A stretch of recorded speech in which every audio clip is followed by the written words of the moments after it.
Assalamualaikum warahmatullahi wabarakatuh. Saya Ferry Cahyono akan membahas soal EAS atau evaluasi akhir semester pada mata kuliah keamanan jaringan dan sistem informasi. Langsung saja kita bahas soal yang pertama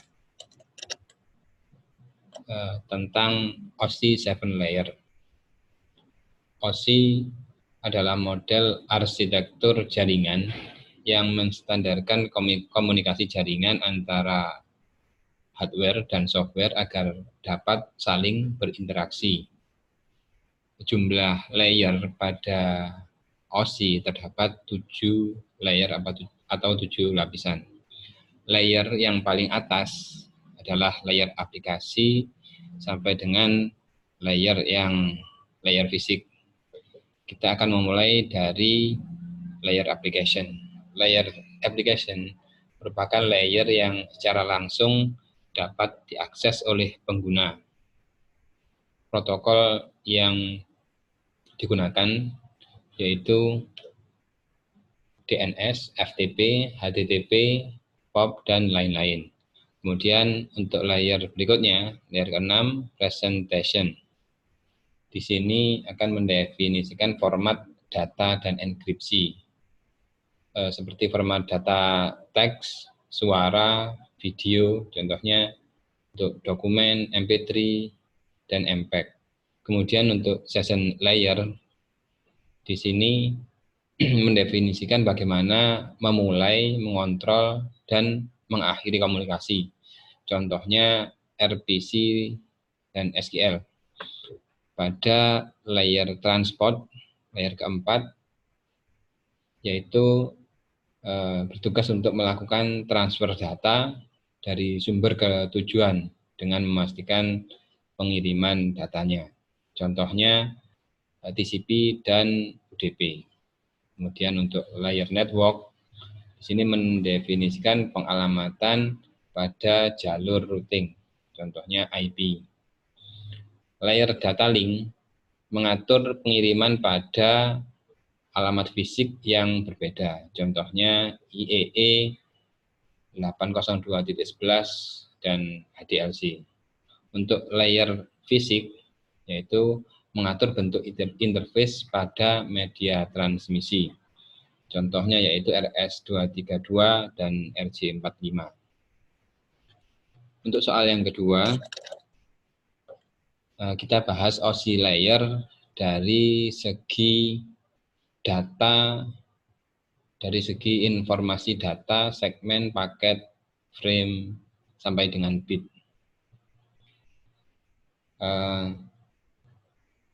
Komunikasi dimulai dari layer aplikasi. Di sini komunikasi antar program dimulai. Application, presentation, dan session layer. Di sini informasi yang digunakan adalah informasi yang berbasis pada data. Kita contohkan saja ketika kita mengirim email dengan protokol SMTP, kemudian akan dilanjutkan dengan presentation dengan format data, misalnya teks. Kita akan memulai mengirim dengan menggunakan layer ketiga. Layer ketiga di sini adalah mengontrol bagaimana memulai aplikasi. Kemudian pada layer keempat, transport, network, data link, dan physical. Di sini data mulai dipersiapkan untuk dikirim. Pada layer transport, data ditransfer dari host antar host berupa segmen. Kemudian dilanjutkan ke layer network. Pada layer ini berupa IP, informasi berupa IP akan mengirimkan berupa paket. Kemudian pada layer data link akan dipecah lagi paket menjadi frame dengan tujuan yaitu MAC address. Pada layer fisik, data dikirim dan dikirim sudah berupa bit pada media penghubung untuk siap untuk melakukan transmisi. Kemudian untuk berikutnya soal ketiga, OSI ditinjau dari upper layer dan lower layernya. Upper layer di sini sangat erat hubungannya dengan aplikasi. Dan lower layer sangat erat hubungannya dengan hardware. Pada upper layer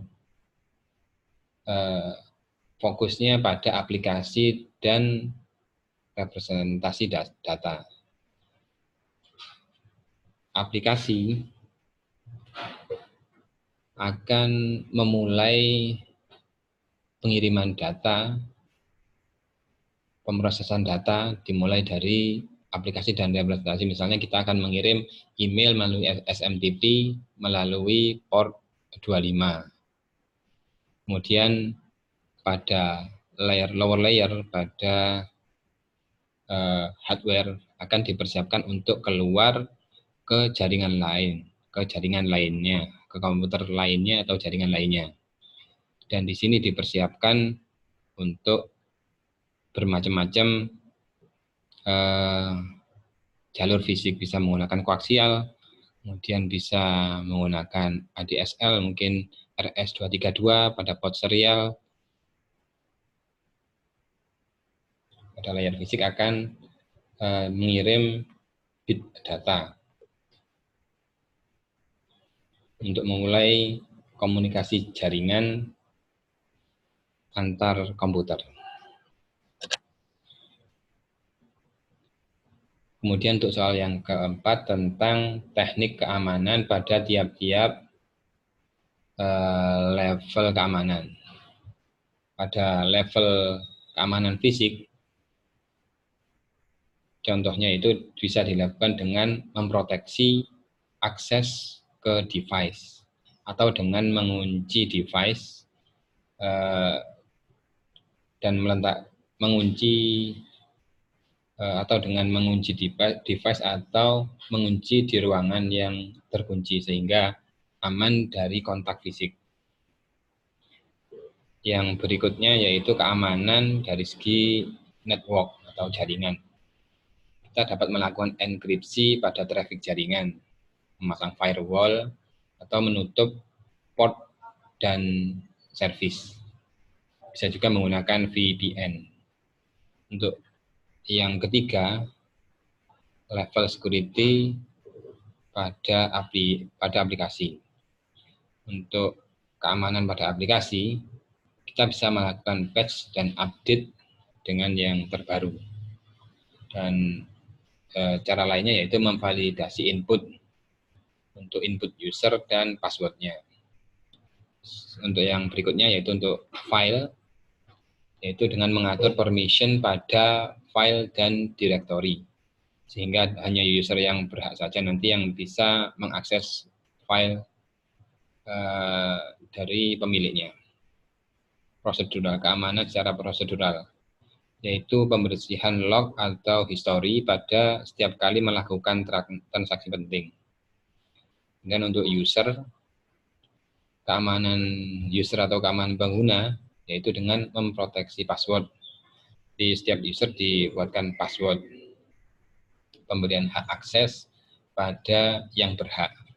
Jadi untuk masuk ke suatu sistem, user diberi hak keamanan yang berbeda-beda, apa itu admin, apa guest, sehingga tidak akan membahayakan sistem tersebut. Kemudian soal berikutnya tentang security. Security akan kita mulai dari level yang paling level 0, yaitu dari paling awal sendiri, yaitu pada keamanan fisik atau physical security. pada piramida paling bawah.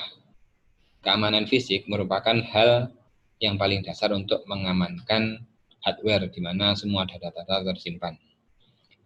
Naik satu level di atasnya, yaitu pada level 1 kita akan mengamankan database, yaitu dengan dipilih aplikasi yang aman untuk mendesain database dan diakui tingkat keamanannya. Keamanan data adalah cara mendesain database tersebut. Keamanan device, alat yang dipakai, agar keamanan komputer terjaga. Keamanan komputer merupakan keamanan dari orang yang tidak berhak untuk mengaksesnya. Level di atasnya yaitu pada keamanan jaringan atau keamanan network. Di sini merupakan keamanan dari komputer yang terhubung ke jaringan. Keamanan ini dilakukan untuk membatasi dari akses ilegal dan perbuatan yang dapat merusak keamanan tersebut. Naik untuk level di atasnya lagi, informasi security atau keamanan informasi. Yang ditekankan yaitu pada individu atau administrator tersebut, dengan menjaga kerahasiaan informasi penting seperti password atau mungkin kertas bukti transaksi lainnya. Pada top level yaitu paling atas sendiri, yaitu tentang keamanan level 4. Merupakan keamanan secara menyeluruh mulai dari level 0, level bawah sendiri sampai dengan level 3. Jadi jika level dari 1 tadi 0 sampai dengan 03 belum terpenuhi, maka masih ada celah keamanan yang bisa diakses. Kemudian untuk infrastruktur kunci publik. Untuk infrastruktur kunci publik ini terdapat beberapa hal yang perlu diperhatikan. CA atau Certification Authority, yaitu otoritas yang mengeluarkan sertifikat apakah identitasnya valid atau tidak. Kemudian Key Repository, kunci autentikasi pada server repository. Certificate, file data yang terenkripsi untuk memberikan identitas unik.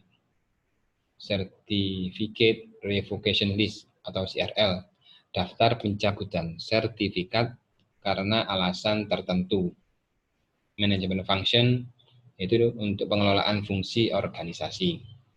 Policy Approving Authority, kebijakan untuk menyetujui kepemilikan. Policy Certification Authority, kebijakan dalam membuat sertifikat. Registration Authority, otoritas yang memberikan atau mengeluarkan sertifikat digital. Certificate Authority sama dengan nomor 1. Untuk soal berikutnya tentang security level. Security level di sini ada beberapa jenis serangan. Untuk serangan phishing adalah di sini contohnya adalah orang menggunakan web palsu untuk pencurian data pribadi. Jenis serangan phishing ini mengakibatkan pencurian data pribadi. Data pribadi seseorang dapat dicuri dan tergolong pada layar aplikasi. Cara mengatasi atau mengantisipasinya itu dengan waspada terhadap email atau website palsu. Kemudian serangan yang dinamakan privilege escalation, yaitu serangan yang mendapatkan akses tertinggi admin atau root akibat serangan ini yaitu komputer menjadi tidak aman karena pencuri bisa masuk dengan akses tertinggi. Cara mengatasinya yaitu dengan bisa mengupdate kernelnya. Untuk Linux biasanya kernel itu bisa diupdate menjadi security yang lebih tinggi. Tergolong pada layer aplikasi. Kemudian jenis serangan sniffing. Sniffing di sini yaitu serangan seperti man in the middle, serangan pada jaringan yang seolah-olah pencuri berada dalam jaringan tersebut di antara dua orang. Serangan ini akan mengakibatkan pencurian pada data atau paket yang dikirim, karena pencuri akan masuk ke jaringan di tengah-tengah jaringan untuk mencuri datanya. Cara mengatasi atau mengantisipasinya itu dengan melakukan enkripsi sebelum pengiriman. Walaupun datanya dapat diambil pencuri ketika melakukan sniffing, jika datanya dienkripsi, maka pencuri tidak akan mendapatkan apa-apa kecuali data enkripsi yang susah untuk dibuka. Kemudian social engineering, yaitu pencurian dengan memanfaatkan psikologi seseorang untuk mencuri datanya. Serangan ini akan mengakibatkan pencurian data melalui manipulasi psikologis. Cara mengatasinya atau mengantisipasi yaitu meningkatkan kewaspadaan ketika berinteraksi di dunia maya. Jangan mengirimkan atau memberitahu informasi pribadi kepada orang lain, terutama password. Tergolong di layer fisik. Kemudian serangan berupa spam, ialah informasi yang masuk ke komputer kita secara massal, sehingga ini mengakibatkan space menjadi penuh dan berpotensi pencurian data jika itu mengandung link website yang kita klik di email misalnya. Itu jika kita klik email spam, maka akan berpotensi untuk mencuri data kita dengan script-script tertentu. Untuk mengatasinya, yaitu melakukan filter pada server. Mungkin jika itu email, kita melakukan filter pada email server. Tergolong di layer aplikasi. Kemudian untuk spoofing, ini yaitu informasi palsu yang diterima. Ini adalah serangan spoofing, informasi palsu yang diterima menyebabkan kerawanan keamanan. Kemudian cara mengatasi atau mengantisipasi dengan melakukan pengecekan MAC address dengan menggunakan tool. Tergolong di layer aplikasi. Kemudian untuk soal berikutnya tentang teknik keamanan sistem informasi. Beberapa cara untuk mengamankan informasi. Di antaranya yang pertama, ini steganografi. Teknik keamanannya ini menggunakan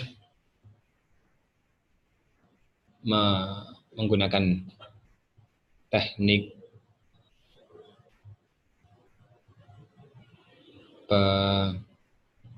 untuk menyembunyikan data melalui media digital. Hampir sama dengan kriptografi, Hanya saja ini akan butuh media berupa media digital, mungkin file audio, MP3, JPG atau gambar, memasukkan informasi ke dalam file tersebut sehingga tidak akan mudah untuk diketahui.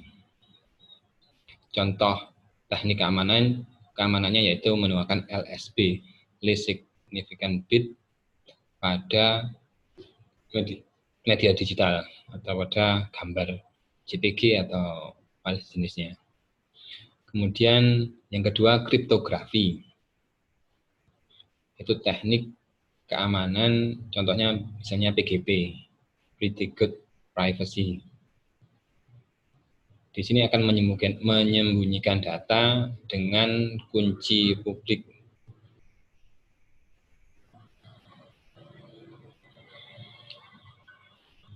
Akan bisa dibuka dengan kunci tersebut.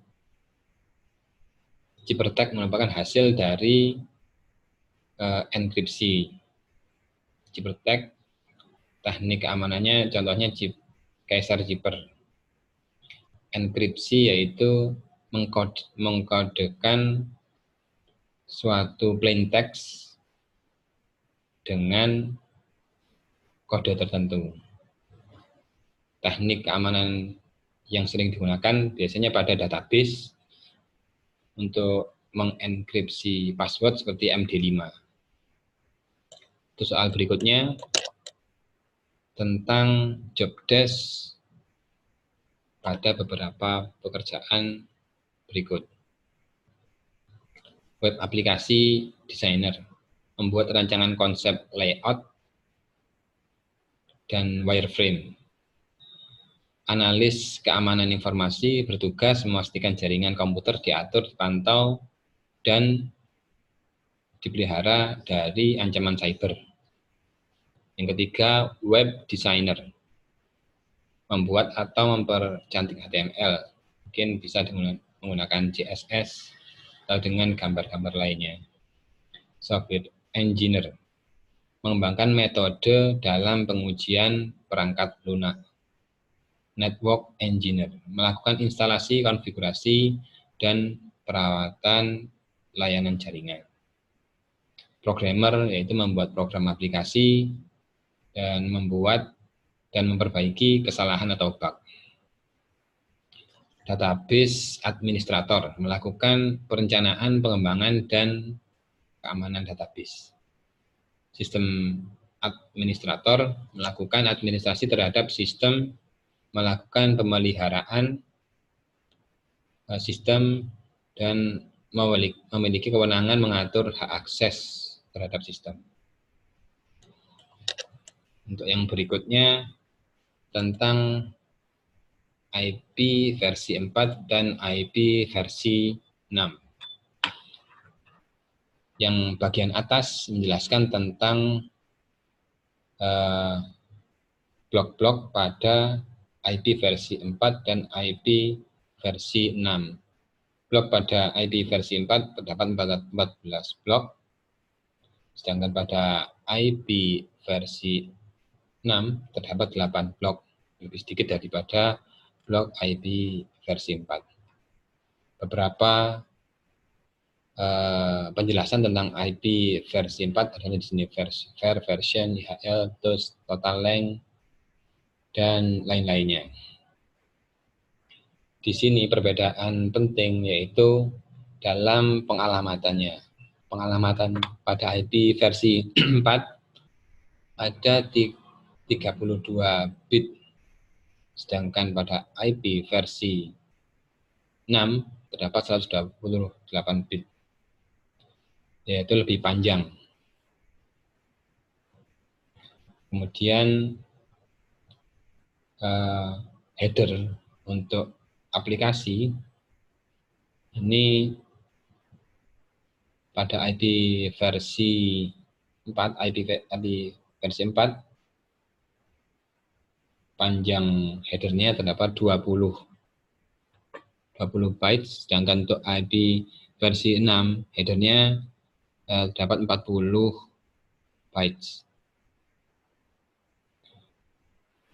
Untuk kesimpulan dari IP versi 4 dan versi 6, dengan penggunaan IP versi 4, beberapa tahun ke depan tidak akan mengcover penggunaan device yang semakin banyak. IP versi 4 hanya menampung beberapa alamat IP.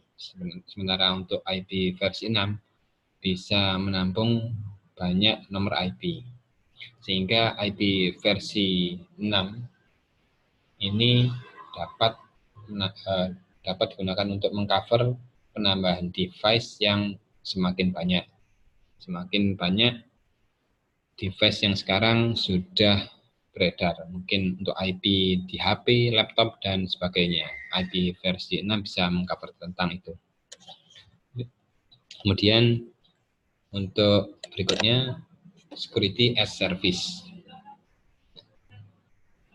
Penjelasan tentang Security as Service di sini ada sistem yang menggunakan versi lama dan versi baru without ESG, Enterprise Security Gateway, dan menggunakan ESG. Security as Service menerapkan layanan berbasis cloud, yaitu dibanding dengan cara yang lama, meletakkan keamanan secara lokal akan sangat mahal dan bergantung pada individu atau staf ahlinya. Dengan sistem Security as Service, infrastruktur dilakukan secara cloud dan mempermudah dalam pengelolaan. Contohnya, untuk mengupdate keamanan bisa dilakukan dengan jarak jauh dan bisa selalu up to date. Dalam segi biaya juga lebih murah karena sudah support dengan Security as Service, dapat meminimalkan peran staf ahli. Demikian pembahasan soal evaluasi akhir semester pada mata kuliah Keamanan Sistem Informasi dan Jaringan. Terima kasih. Assalamualaikum warahmatullahi wabarakatuh.